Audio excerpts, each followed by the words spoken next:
Alors, Dionysos et Bacchus. Bon, vous allez me dire, qu'est-ce que cela a à voir avec la choucroute? Ben, ça a tout à voir.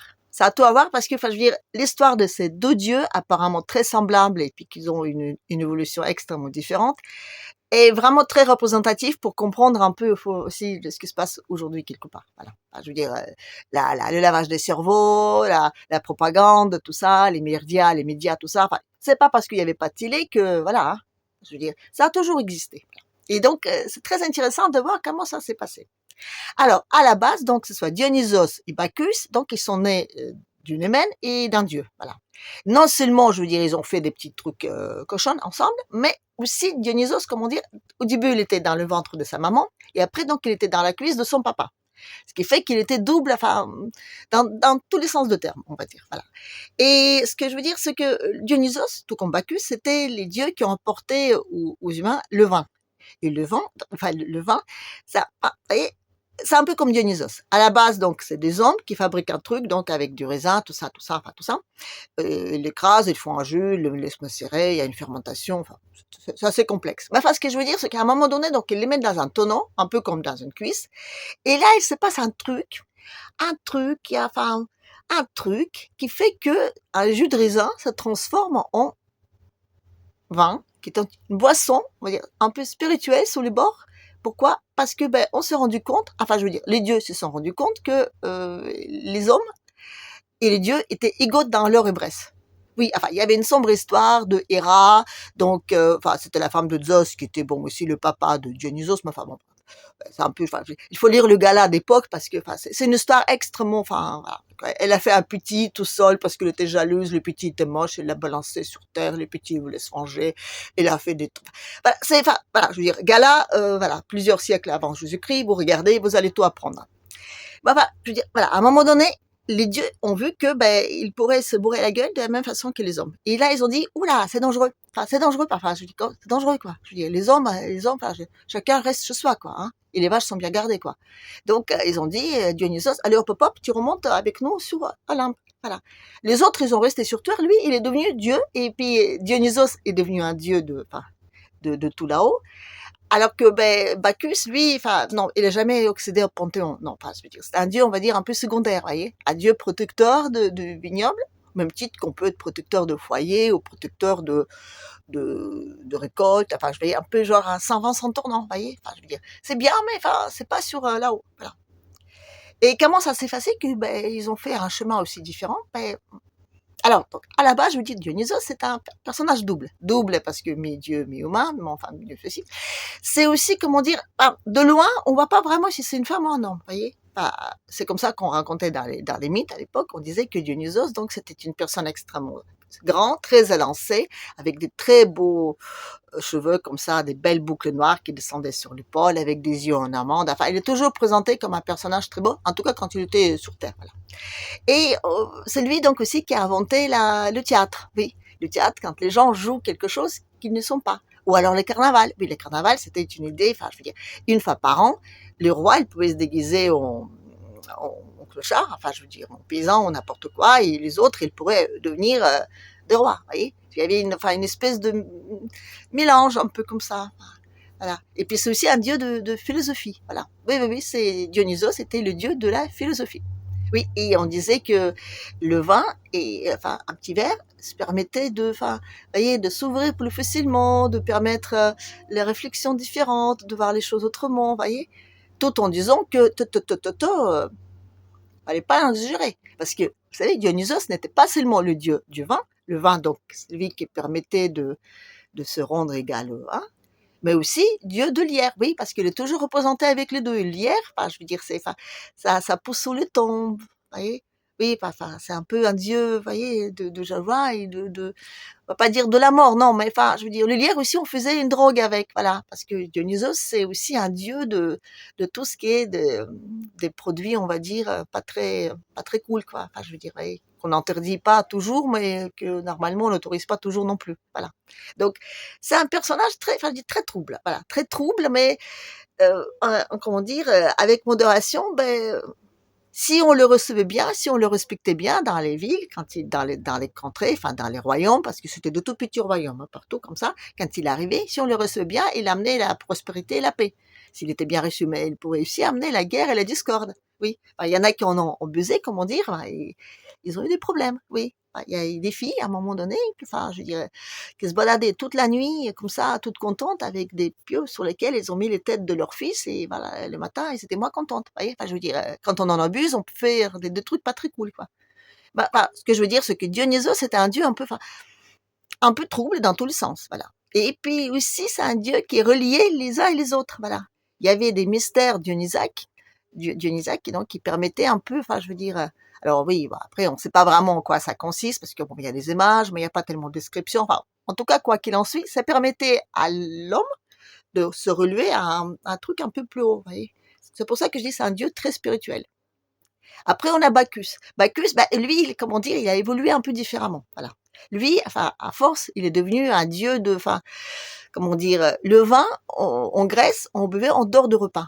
Oui, on ne buvait pas avec en manger, on le buvait en dehors parce que, enfin, je dis, c'est ça, c'était un verre qu'on buvait entre amis, en conversation, en philosophant, tout ça. Donc, boire le vin à la grecque, c'est le boire en dehors de repas. Les Romains, eux, ils boivent le vin avec les repas. Donc, on accorde le vin, il est met. Enfin, je dirais, ça va ensemble. Je dirais, ça devient un produit de consommation, le vin. C'est plus du tout un produit spirituel, mais un truc voilà, pour bien manger, vous voyez. Enfin, ça fait une évolution un peu, comment dire, pas exactement pareil. Je veux dire, il est beaucoup plus terre à terre, si on peut le dire. Voilà. Alors que l'autre, il est beaucoup plus ciel à ciel. Enfin, je sais pas si ça se dit, mais enfin, c'est un peu ça le principe. Et comment ça se fait que l'un a évolué vers l'autre? Parce que oui, on va dire que oui, enfin, le monde grec qui devient par la suite le monde orthodoxe, tout ça, vous allez me voir venir, hein, que les Russes, ils sont des gentils parce que ce sont des philosophes, alors que les autres, ce sont des brutaux qui ne pensent qu'à bouffer, à niquer, comment dire gentiment. Mais non, non, c'est pas vraiment ça. Enfin, je veux dire, c'est pas parce qu'il y a les uns et les autres. Non, c'est que à un moment donné, dans le monde, enfin, je dis romain, il arrive un truc qui s'appelle empire. Voilà. Et quand on est dans un empire, ben, on va dire que les priorités de pouvoir ne sont pas les mêmes que dans les endroits où il y a des tas de petits royaumes partout, voilà, comme ça, où finalement les mecs, à un moment donné, ben oui, ils étaient un peu tous rivaux, mais bon, à se taper dessus, c'était pas toujours pratique, donc du coup, eux, là-bas, ils ont inventé, ben, les Jeux Olympiques. Ouais, les Jeux Olympiques, justement, c'était, on va se comparer entre des petits royaumes, là, et on va voir qui est le plus fort, mais sans se taper dessus. Voilà. Et donc, quand vous avez chacun envoyé des athlètes, et quand vous avez un athlète qui gagnait, donc qui était le plus rapide, lui, il représentait la cité, donc la cité, pendant une année, il bénéficiait de son aura. Voilà, vous voyez un peu ce que je veux dire. Oui, et on lui mettait une petite truc en olive, là, enfin, des petites couronnes d'olivier, et c'était honorifique, voilà. Chez les Romains, vous voyez, enfin, ça change un peu. Et pourquoi ça change un peu? Parce que, enfin, encore une fois, je veux dire, les Romains, ce sont, enfin, l'Empire, je parle bien de l'Empire. Enfin, voilà, on passe à un côté très genre pratique, vous voyez, très organisatrice, très, je veux dire, on apporte la civilisation, vous voyez, ça vous dit quelque chose, la civilisation, donc des routes, des villes, enfin, les structures. C'est, pour avoir un bon empire, il faut avoir une super bonne organisation, voilà. C'est très bien, parce que je dis, il faut vraiment d'avoir des représentants, des procurateurs un peu partout, enfin, faut que ce soit bien organisé. Pour que ce soit bien organisé, il faut savoir tout gérer. Et commencer déjà, par exemple, enfin, on va dire, l'argent, voilà. Je veux dire, c'est les Romains qui ont inventé les 3 niveaux de sous, donc on a la bronze, l'argent et l'or. Voilà. Ça vous rappelle quelque chose? Oui. Aujourd'hui, quand on est aux Jeux Olympiques, c'est enfin, une petite truc honorifique, non? On a 3 médailles. 3 médailles, donc qui remontent aux Romains, pas aux Grecs. Voilà. On a l'or, on a bronze et on a l'argent. Oui. Et c'était effectivement, enfin, un monde super bien organisé. Et quand on a un monde super bien organisé, on peut pas se permettre d'avoir trop de philosophes qui réfléchissent ou bien ou mal. Vous voyez, on est dans un truc là, démocratie, là, enfin, je veux dire, l'État, tout ça, vous voyez. Oui, parce qu'à la base, je me rappelle, Dionysos, il était super bien reçu, enfin, un peu partout, quoi. Oui, enfin, Marc-Antoine, enfin, je veux dire, il y avait, enfin, avant que, donc, il y avait le Auguste César, enfin, je veux dire, pas Auguste César, mais enfin, enfin, ils étaient 3 à la base. Il y avait César, il y avait Marc-Antoine, et puis il y avait Octave. Et puis bon, Octave, il était, enfin, je veux dire, jamais allé au front, il était toujours à faire ses petits trucs politiciens, tout ça. Enfin, et puis finalement, c'est lui quand même qui, à la fin, a réussi à zigouiller les 2 autres, et puis devenir donc le grand César. Il faut pas enfin, c'est pas Jules, hein, c'est C'est lui qui a fait après plein de constructions. Enfin, c'est avec lui que finalement l'âge d'or est revenu. Et c'était facile. Pourquoi? Parce que ben, c'est lui qui a mis le grappin sur, on va dire, l'Ukraine. Non, non, non, c'était pas l'Ukraine. Non, non, enfin, à peu près comparable. Enfin, c'était Égypte. Voilà, l'Égypte, il y avait du blé dedans. Enfin, je dis du blé qui pousse, quoi. Il y avait à bouffer, vous voyez. La Cléopâtre, c'est un peu, enfin, genre, je sais pas moi, on peut peut-être dire Poutine d'époque, enfin, quelque part, oui. Parce qu'au début, ben, il a fait des contrats avec premier César, Jules. Bon, bah, c'est un peu capoté. Donc après, du coup, il a fait avec Marc-Antoine. Et je me rappelle que Marc-Antoine, quand il est arrivé glorieux en Égypte, il est arrivé en tant que, je vous donne en mille, Dionysos. Voilà. Il était présenté comme Dionysos, un dieu vu nous. D'ailleurs, qui amène dans le monde la paix et la prospérité. Comment voulez-vous que par la suite, enfin, je veux dire, le petit Octave accepte un dieu de telle puissance? Non, bien sûr. Bacchus, il devient un dieu terre à terre. Allez, hop, hop, hop. Tu vas juste t'occuper des vignobles, de la bouffe, de la baise, de tout ce que tu en veux. Voilà. C'est comme ça qu'il a perdu tous ses auras. Enfin, je veux dire, c'était juste un truc politique, mais très important. Parce que, vous savez, à l'époque, ben, quand vous avez, on va dire, des philosophes ou des hommes libres qui se réunissaient en cachette et qui osaient boire le vin à la grecque, eh ben, ils allaient en prison. Et je rigole à peine, hein. Ouais. Oui, parce qu'à l'époque, le petit Octave, il n'était pas très content, hein. Alors lui, il a dépensé un pognon monstre entre l'Arapakis, entre les trucs. Il a fait plein de constructions pour vraiment insister sur le fait que c'est lui qui a fait venir. Non, pas. Il a juste, comment dire, construit un empire qui fonctionnait drôlement bien. Voilà, il a réussi à tout avoir, les ressources, les machins, tout ça. Je veux dire, c'était une mini mondialisation. Vous voyez, les Grecs, ils y ont passé aussi, hein. Oui. Bon, après, l'empire il est devenu un peu trop grand, donc du coup, il fallait les séparer en deux. Après, on avait des catholiques, les orthodoxes. Ça a après allé un petit peu comme ça, comme ça. Mais enfin, ce que je veux dire, à la base, voyez, c'était ça. À la base, c'était le même Dieu. Sauf que ce Dieu-là, ben, il donnait aux hommes peut-être un peu trop de, enfin dire, la possibilité enfin, d'évoluer d'une façon spirituelle déjà, et puis d'une façon un peu, enfin, libre, vous voyez. Et oui, c'est facile de dire que oui, les uns sont comme ça, les autres sont comme ça. Mais enfin, si les uns sont comme ça et les autres sont comme ça, c'est parce qu'à un moment donné aussi, il y avait quelqu'un au pouvoir qui les a dirigés dans tel et tel sens. C'est ça qui est important. C'est important de voir que le pauvre Dionysos est devenu une espèce de gros machin à Bacchus. Voilà. Et c'est la même chose avec, je dis, quand je dis que les Russes jouent aux échecs et puis les Américains jouent au poker, je dis, il y a plein, je connais plein de Français qui jouent aux échecs, et très très bien, hein. Et je suis sûr qu'il y a des Russes qui jouent au poker. Je veux dire, c'est pas ça qui importe. Ce qui importe, c'est qu'à un moment donné, par la volonté d'organisation, je veux dire, de l'empire ou pas, on évolue les gens dans tel et tel sens. Et c'est vrai que, pour aller faire l'armée, pour aller se tuer pour, je sais pas quoi, ben, il faut aussi avoir une mentalité différente, quoi.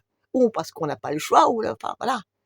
Et donc, oui, on passe dans les dieux, protecteurs, et puis on fait des dieux, enfin, voilà. Jamais en Grèce, les hommes, pas les hommes des rois, on va dire, de chaque leur petite contrée, parce que c'était pas un peuple uni. Enfin, je dis si, un peuple uni dans le sens qu'ils avaient la même langue et la même culture, mais c'était pas un empire. Voilà.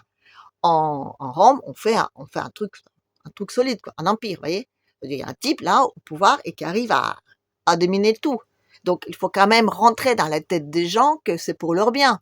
Oui, parce que les Romains, ils ont amené la civilisation au monde. Oui.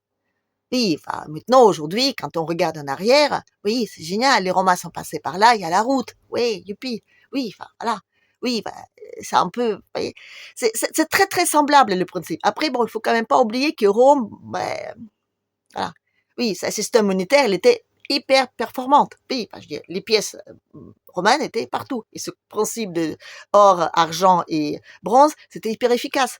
Mais à un moment donné, voilà, je veux dire, et le jour, l'Empire a chuté, les sous-sous, ils étaient dépensés, l'Empire s'est disloqué, et on a fait quoi par la suite? On a inventé des croisades. Oui, pourquoi les croisades? C'était une nouvelle façon de dire, tiens, on va aller sauver le tombeau de Christ. Et avant, donc, on voulait rétablir, comment dire, l'âge d'or, hein. Après, sauver le tombeau de Christ. Par la suite, c'était la civilisation. Allez, les civilisations, allez aux pauvres américains, aux pauvres africains, et puis par la suite, hippie, la démocratie. Enfin, ça revient toujours au même, quoi. Je veux dire, c'est toujours, il faut toujours trouver une raison, mais c'est toujours le même. Mais pour bien le faire, il faut faire quoi? Il faut, comment dire, supprimer au maximum le côté spirituel de la population. Parce que si les gens, enfin, je veux dire, si, comment dire, Vous pouvez croire en Dieu ou pas, ça vous regarde. Mais enfin, je veux dire, à un moment donné, quand vous êtes une personne spirituelle, vous pensez peut-être un tout petit peu moins à, enfin, aller se taper sur la tête des autres en disant que oui, moi j'ai le droit de picoler, de niquer et d'avoir des femmes au poil. Oui, parce que enfin, là, je suis en train de parler d'un type qui, au moment où il y avait l'attentat à Bataclan, a fait tout un truc, je vous en parlerai une autre fois, mais enfin, je veux dire, la civilisation d'Occident, elle n'est pas ça, quoi. C'est pas parce que, enfin, je veux dire, c'est pas ça la civilisation occidentale. C'est pas ça. C'est pas les faits de picoler, bouffer et de niquer dans tous les sens qui fait qu'on est des gens civilisés, quoi. Enfin, je l'espère en tout cas. Et peut-être que de temps en temps, on a aussi besoin de retourner un peu aux sources et de dire qu'il y a peut-être autre chose dans la vie que juste le pognon, le pognon, le pognon et le pognon, quoi. Voilà. Mais ça, ouais. On n'est pas encore là. Et encore aujourd'hui, on arrive à un truc. La dernière petite pour vraiment que le miracle de l'Empire accomplisse, c'est la peur. Voilà. Donc, il faut qu'on a un ennemi commun. Donc, avant, c'était donc les mondes musulmans. Maintenant, on a le monde russe. Bon, avec les Russes, ça s'est un peu merdé parce que les Russes, ils nous ressemblent beaucoup trop. Donc, du coup, on a trouvé un truc génial. Mais bon, je ne veux pas tout vous le dire maintenant parce que je vois déjà que je fais à 16 minutes. Donc, voilà. Je rebobine un peu. Donc, Dionysos Bacchus, très intéressant de voir comment un dieu qui était un dieu, enfin, je veux dire, libre, un dieu trouble peut-être, mais un dieu qui donnait la vraie liberté, peut-être la vraie démocratie aux gens, s'est transformé en pauvre dieu qui ne faisait juste picoler, enfin, un dieu qui poussait à coûter un peu lubrique, à coûter un peu, enfin, je veux dire, malsain, tout ça. Quoi. Je dis, comment ça se fait que l'un et l'autre, enfin, évoluaient comme ça? Donc, vous voyez, enfin, le monde se répète et quand on connaît l'histoire, on comprend mieux le présent. C'est important de connaître l'histoire, voilà. Et ces deux dieux, c'est très intéressant aussi, parce qu'aujourd'hui, c'est exactement ce qui se passe. Bon, je vais finir là-dessus et donc je vous dis, allez, à la prochaine.